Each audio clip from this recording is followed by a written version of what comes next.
발바닥이 불처럼 달아올라 밤마다 잠을 설치는 분들 계신가요?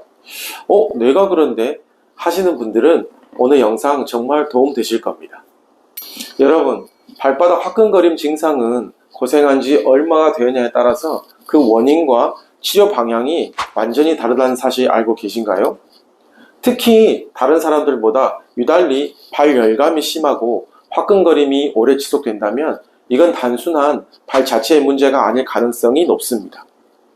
안타깝게도 많은 분들이 이 중요한 사실을 제대로 알지 못해 정작 필요한 치료와 그 시기를 놓치시곤 하는데요. 과연 그게 무엇인지, 그리고 어떻게 대응해야 좋은지 지금부터 자세히 알려드리겠습니다. 발바닥이 뜨거운 증상은 그 병명이 족저근막염, 지관신경통, 갱년기 노화, 체질 등 어떤 병명이든지 간에 초기, 즉 6개월 이내에는 마치 냉각수가 부족해 쉽게 과열되는 엔진처럼 발에 필요한 음액과 관절, 윤활액이 부족해지면서 열이 나는 경우가 많습니다. 하지만 증상이 6개월 이상 지속되어 만성 단계로 넘어가면 문제의 본질은 완전히 달라지게 됩니다. 족저근막염을 예로 들어볼게요. 초기에는 윤활액과 음액이 부족해지면서 족저근막이 충격을 제대로 흡수하지 못하게 됩니다. 근막 조직이 반복적으로 자극을 받으면서 염증이 생기게 되죠. 통증과 함께 발바닥 열감이 나타나게 됩니다. 즉, 초기 급성기 족저근막염은 근막이라는 조직에 염증성 병변이 생긴 상태예요. 그런데 원래 족저근막의 기능은 이 근막 조직만으로 이루어진 게 아닙니다. 조직 안에는 이렇게 신경이 함께 분포하고 있어서 이 신경이 정상적으로 작용해야 비로소 족저근막이 제 기능을 다할 수 있어요. 족저근막염 증상이 6개월을 넘어 만성 단계로 접어들면 바로 여기서 문제가 생깁니다. 이번에는 근막 조직에 분포하는 신경 자체에 병변이 생기기 시작하는 거예요. 오랫동안 근막 조직의 염증에 시달려온 신경이 과민해지는 겁니다. 그러면 어떤 상황이 발생하게 되냐? 원래는 조직에 백의 병변이 있었는데 과민해진 신경은 이걸 천으로 받아들이게 됩니다. 그러니 느끼는 증상은 훨씬 더 심해지게 되죠. 뜨겁다 못해 불이 나는 듯 화끈거리고 여기에 찌릿찌릿한 전기자극 같은 감각 이상까지 겹쳐지게 됩니다. 그래서 밤마다 이불을 걷어차며 잠을 설치게 되는 것이죠. 정리하면 급성과 만성의 발바닥 뜨거운 증상은 본질이 완전히 다릅니다. 급성기에는 족저근막이라는 조직 자체의 병변 때문에 발바닥이 열나고 뜨거운 거예요. 그래서 이때는 발바닥 조직의 염증을 잡아주고 부족한 음액과 윤활액을 보충해주면 비교적 쉽게 회복될 수 있죠. 그런데 만성 단계의 발바닥 화끈거림의 본질은 족저근막에 분포한 신경의 병변이에요. 따라서 이때 치료의 우선순위는 족저근막의 염증, 즉 조직의 병변이 아닙니다. 무조건 과민해진 신경을 안정화시키는 게 먼저예요.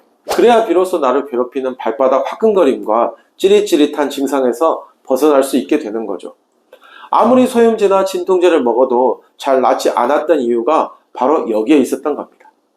그렇다면 예민해진 신경은 어떻게 안정화시킬 수 있을까요? 신경 안정화의 핵심은 크게 두 가지입니다.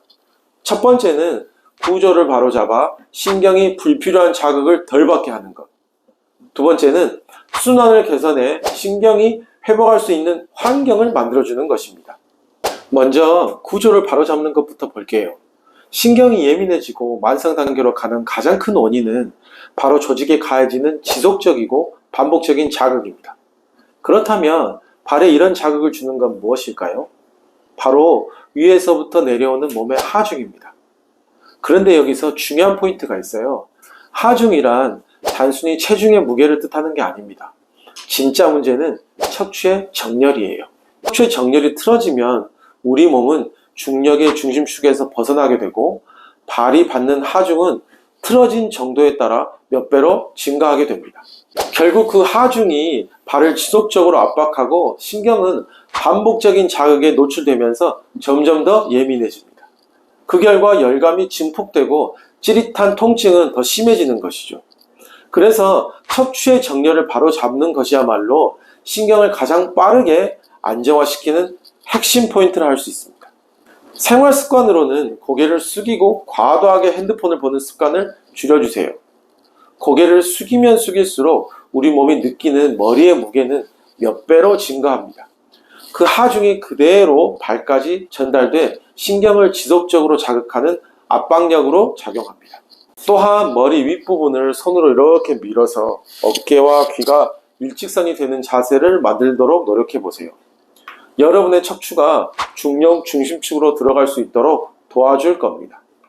치료는 어떻게 하는 게 좋을까요? 이렇게 허리에서 다리로 나와 발로 연결되니까 많은 분들이 허리 교정만 떠올리시죠.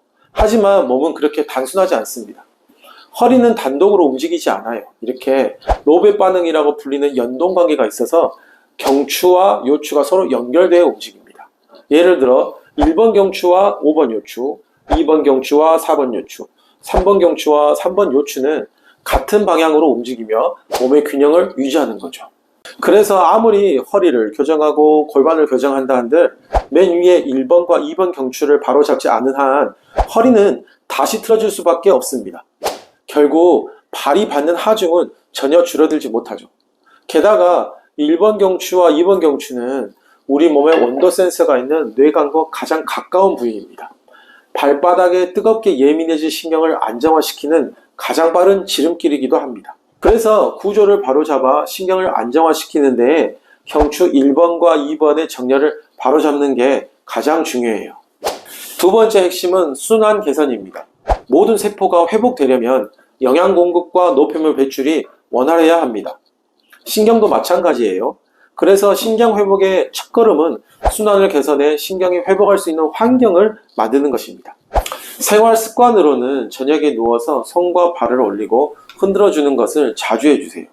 그 다음 바르게 앉아서 수건을 가지고 양발을 잡아당겨 5초간 스트레칭 했다 풀어주는 것을 반복해 주세요. 이 간단한 동작만으로도 종아리 근육이 이완되어 여러분의 순환을 도와줄 겁니다.